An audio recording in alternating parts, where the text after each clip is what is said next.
We have little over a month before we first see the Pixel 8 series in person, since the next Built by Google event is on October 4th at 10 a.m. Additionally, the Google Store website revealed the Pixel 8 Pro and Pixel Watch 2. The rear-facing camera system, which houses three mysterious sensors confined in one large pill-shaped space rather than being split into side-to-side modules, is the first key detail that makes us 100% certain that we're looking at a Pixel 8 Pro in this promotional image.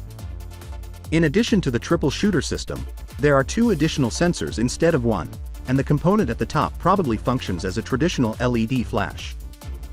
In an effort to differentiate itself from today's Android flagship pack, Google should handle body temperature data with the little round object at the bottom. The Google Pixel 8 Pro leaks that have surfaced so far have all described the major hardware enhancements that would be included in this year's range.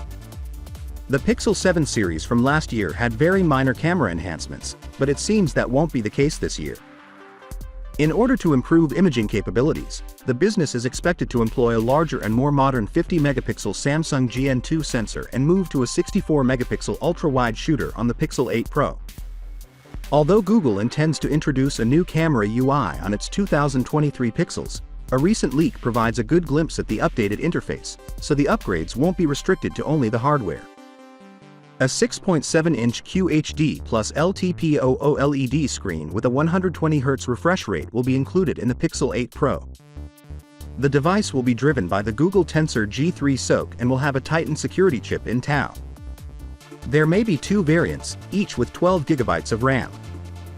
The more expensive variant will probably feature 256 GB of storage, but the basic model is set to have merely 128 GB. A 50-megapixel primary camera with OIS, a 64-megapixel ultra-wide camera, and a 48-megapixel telephoto shooter are reportedly among the imaging choices on the Pixel 8 Pro. The device is anticipated to contain an 11-megapixel picture sensor on the front for selfies and video chats.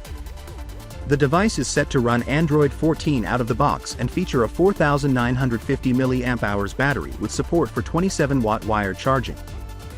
Finally, what are your thoughts about it? So with that being said, let me know your thought in the comment below, and if you are new here, please subscribe. Peace out.